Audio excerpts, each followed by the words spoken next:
Hi, this is Debi Peverill, and you're listening to the weekly tip from Painless Financial Training Group.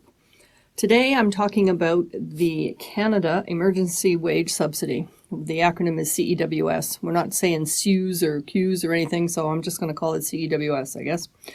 So what I want to talk about this week is who's eligible for it, which means defining eligible employees, eligible remuneration, the eligible period. We'll talk about the revenue test and how to determine the decline in revenue. So that's the plan. So first of all, the Canadian Emergency Wage Subsidy does provide eligible employers with a subsidy of 75% of eligible remuneration paid during the eligible period. So that's a lot of eligibles, and we're going to define each one of those. So first of all, the thing to think about is how you're going to apply for it. It is not going to be a reduction in your source deductions like the other subsidy, the temporary emergency wage subsidy. That 10% one, that is a deduction from your source deductions, basically. In order to apply for this, you have to go through your CRA My Business Account portal, which means if you haven't got that set up, you should get at that because it does take a little while. You might have to get a code sent to you in the mail. So you should do that pretty soon. So back to what's eligible. Eligible employers are almost anybody. Individuals, taxable corporations, partnerships, not-for-profit organizations, charities, unions. All sizes, all sectors. The only people that don't qualify are public bodies and, of course, people that don't actually have payroll. If you don't have payroll, you don't get a wage subsidy. And it's all subject to the revenue test. The revenue test is a reduction of 15% in March over your revenue for the year before, and in April it is a reduction of 30% of your revenue from April of 2019 to April of 2020. So backing that up, first of all, what's revenue? You will find revenue on your income statement. It is the top line. It's also known as sales or fees. So it's the total amount that you've charged to your customers during the time period we're talking about.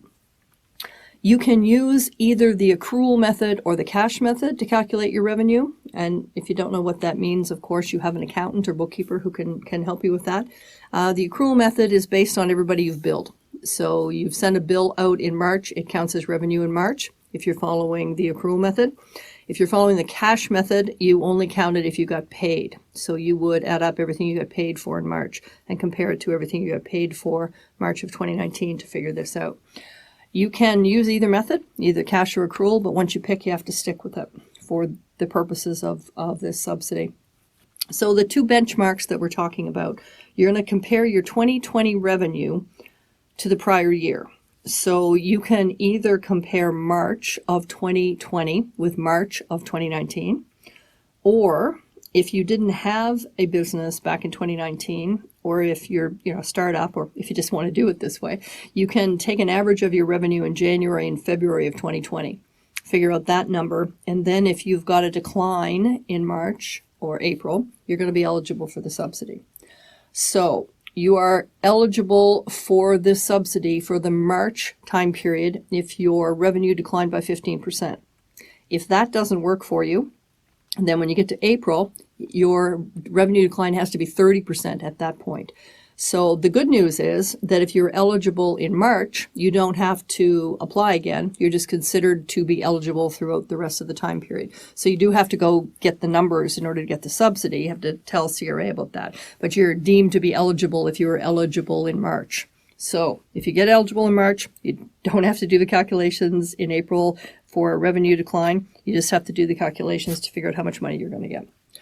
And this subsidy is not considered to be revenue, so it's not a circular problem, thankfully.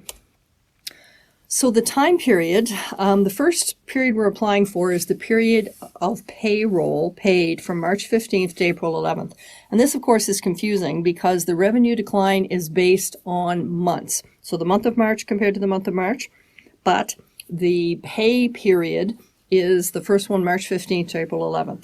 So for that pay period, your March 2020 has to be 15% lower than March 2019 in order for you to qualify. For period 2, which is April 12th to May 9th, either you already qualified because of your revenue decline in March, or in April you have to be down 30% from April 2020 compared to April 2019, or as I said already, that number you got when you averaged January and February. Period 3 is going to be, I have an example of the percentage decline. So if your revenue in March of 2019 was $75,000 and your revenue in March of 2020 is only $50,000, then you have a $25,000 reduction in your revenue. You take that $25,000 reduction and you divide it by the March 2019 number, which is $75,000, and you're at a 33.3% decline. So that would mean that you qualify in March, and that means that you're then qualified for the 2 periods that come after March. A couple of things around the calculation.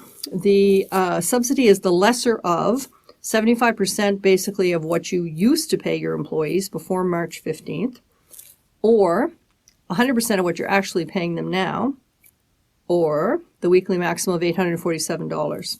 So what we're seeing is that employers are decreasing the payroll of their employees by the 25% because of the subsidy.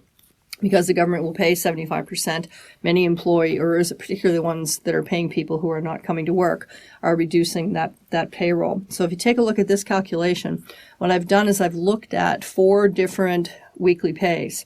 The first one's $1,400 a week, the second one's $1,200 a week, then $1,000 a week, then $800 a week. So basically the assumption here is that if you used to make $1,400 a week, you're now making $1,050 because you are making 75% of what you used to make. So the calculations, the 3 things we have to look at, the 75% of baseline, which is what you used to make, 100% of what you're currently making, or the weekly maximum of $847. So the first 2 columns, people who are making $1,050 a week or making $900 a week, those are both over the maximum of $847. So the subsidy for those employees will be $847 each week. For an employee who used to make $1,000 a week and is now making $750, the subsidy will be $750, being 100% of the current amount that they're being paid. And the same really applies to people who are making $800 a week before and are now making $600. The $600 will be the amount of the subsidy because that is the lesser of the 100% of what they're making now, the 75% of what they used to make, and the weekly maximum. This, of course, is confusing. When I first heard it was going to be a 75% subsidy, I assumed it was 75% of what people were paying, which seemed too simple, of course. So these are the calculations, and of course you're going to have to do it for every employee to figure out what your amount of subsidy is going to be, because, of course, there's maximums per employee. Also remember, the dividends don't count. If you are a self-employed person and you paid yourself by way of dividend, there's no payroll subsidy for dividends. There is, however, possibly the CERB, the Canadian Emergency, whatever that one is, CERB, that you can get, the $500 a week. You're eligible for that if you paid yourself dividends, but you're not eligible for the wage subsidy. Non-arm's length, if you are non-arm's length with your employer, so you work for yourself. Like in my situation, I have a corporation, I work for that corporation. If I wasn't on the payroll before March 15th, then I can't be on the payroll now. So if you wanted to change the facts and decide that you were actually on payroll when you were in fact taking dividends, you can't do that unless you thought about it before March 15th. There's also a refund of source deductions coming. You have to continue to pay the source deductions, of course. There may be a refund of EI and CPP for the contributions that you're making for employees who are on paid leave.